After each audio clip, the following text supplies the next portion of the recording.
All welcomes to யூனிஸ் kitchen. How to do veg kurma. இதுக்கு தேவையான திங்ஸ்ன்னு பார்த்தோன்னா பெரிய வெங்காயம் ஒன்று சின்ன சின்னதாக கட் பண்ணிக்கணும். அதே மாதிரி தக்காளி பெருசாக ஒன்று கொஞ்சம் சின்ன சின்னதாக கட் பண்ணி எடுத்துக்கணும். கேரட் வந்து ஒன்று பொடியாக கட் பண்ணி எடுத்திருக்கேன். பீன்ஸ் வந்து ஒரு 4 to 8 எடுத்திருக்கேன். அப்புறம் பொட்டேட்டோ வந்து 2 கட் பண்ணி எடுத்திருக்கேன். கொஞ்சம் கறி லீஃப் இது எல்லாத்தையும் நான் குக்கரில் போட்டு நல்லா வேக வச்சு எடுத்திருக்கேன். தென் ஆல்ரெடி வந்துட்டு நேத்தியே வந்து பச்சை பட்டாணியும் சன்னாவும் ஊற வச்சு விசில் போட்டு எடுத்துட்டேன். தென் இதுக்கு ஒரு பேஸ்ட் ரெடி பண்ண போகிறோம். தேங்காய் வந்து 4 to 5 பீஸ் எடுத்துக்கிறோம்.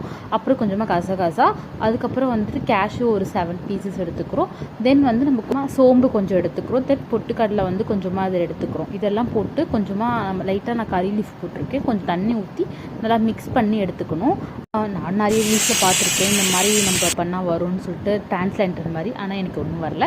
தென் வந்து குக்கர் ஒரு 2 விசில் கொடுத்து எடுத்துக்கிட்டேன். தென் வந்து நமக்கு தேவையான பொருள் பார்த்தா தாளிக்க ஒரு பிரியாணி இலை, அப்புறம் வந்து ஒரு பட்டை, அதுக்கப்புறம் 2 ஏலக்காய், அதுக்கப்புறம் வந்து ஒரு 2 லவங்கம் எடுத்துக்க போகிறோம். தென் வந்து ஸ்டவ்வில் ஒரு பேன் வச்சு பேனில் வந்து நல்லா பேன் கொஞ்சம் காஞ்சதுக்கப்புறம் ஆயில் கொஞ்சம் ஊற்றி ஆயிலேருந்து லைட்டாக புகை வர ஸ்டேஜில் நம்ம வந்து வச்சுருக்க ஸ்பைசஸ் இருக்குதுல்ல, அது ஸ்பைசஸ் எல்லாத்தையும் ஆட் பண்ணி லைட்டாக ஒரு ஃப்ரை மாதிரி கொடுத்துக்கணும். கொஞ்சம் அடுப்பை வந்து சிம்லேயே வச்சுக்கோங்க. வச்சுட்டு லைட்டாக ஒரு ஃப்ரை கொடுத்துட்டு அதனால ஒரு மாதிரி பொரிஞ்சதுக்கப்புறம் இந்த ஏலக்காய் ஸ்மெல்லாம் வந்து நல்லா கொஞ்சம் மிக்ஸ் ஆனதுக்கப்புறம் நம்ம வந்து 1/2 டேபிள் ஸ்பூன் சோம்பு இருக்குல்ல, அந்த சோம்பு வந்து போட போகிறோம். சோம்பு நல்லா பொரிஞ்சு ஒரு லைட் ப்ரௌனிஷ் கலரில் வரணும். அந்த மாதிரி நல்லா ப்ரௌனிஷ் கலரில் வந்தோடனே நம்ம வந்து வெங்காயம் ஃபுல்லாக ஆட் பண்ணிக்க போகிறோம். தென் வெங்காயம் ஃபுல்லாக ஆட் பண்ணிவிட்டு நல்லா வெங்காயம் வந்து கொஞ்சம் கோல்டன் கலரில், ரொம்ப அடி பிடிக்கக்கூடாது, லைட்டாக வதங்குற மாதிரி கோல்டன் கலரில் வர அளவுக்கு நம்ம நல்லா ஃப்ரை பண்ணி எடுத்துக்கணும். தென் வந்து அதில் கொஞ்சம் கறி லீஃப் நான் எடுத்து வச்சுருக்கேன். நம்ம ஆல்ரெடி மிக்சியில் போட்டிருக்கோம். பட் இங்கேயும் வந்து அகைன் நான் கொஞ்சமாக போடுறேன். ஏன் நான் வந்து அதிலே போடுறேன்னா குழந்தைங்களுக்குலாம் நம்ம கொடுக்கறதுனால கொஞ்சம் கறி லீஃப் ஹெல்தி அப்படின்றதுனால நான் கொஞ்சம் லைட்டாக மிக்ஸ் பண்ணி எடுத்துட்டா அது தெரியாது, அதனால் நம்ம வந்து சாப்பிட்ருவோம் அப்படின்றதுனால தான் வந்து இந்த கறி லீஃப் கொஞ்சமாக நான் மிக்சிலையும் போட்டேன்.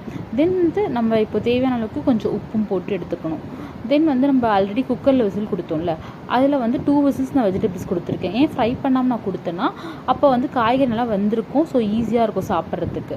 அதுக்கப்புறம் வந்துட்டு கொஞ்சம் ஒரு 1/2 டேபிள் ஸ்பூன் இஞ்சி பூண்டு பேஸ்ட்டையும் ஆட் பண்ணி கொஞ்சம் ஸ்மெல்லுக்காக நல்லா ஃப்ரை பண்ணி எடுத்துக்கணும். தென் வந்து டொமேட்டோ கொஞ்சம் போட்டு நம்ம கட் பண்ண டொமேட்டோவும் வந்து ஃபுல்லாக கொட்டிட்டு நல்லா அதை ஃப்ரை பண்ணி எடுத்துக்கணும். டொமேட்டோ வந்து கொஞ்சம் சாஃப்டாகிற அளவுக்கு தான், ரொம்ப டீப் ஃப்ரை பண்ண வேண்டாம்.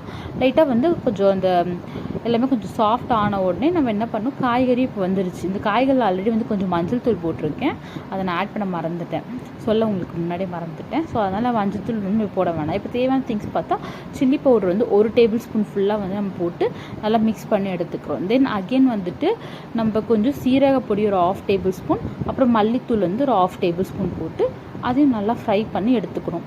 தென் வந்து இந்த இதெல்லாம் வந்து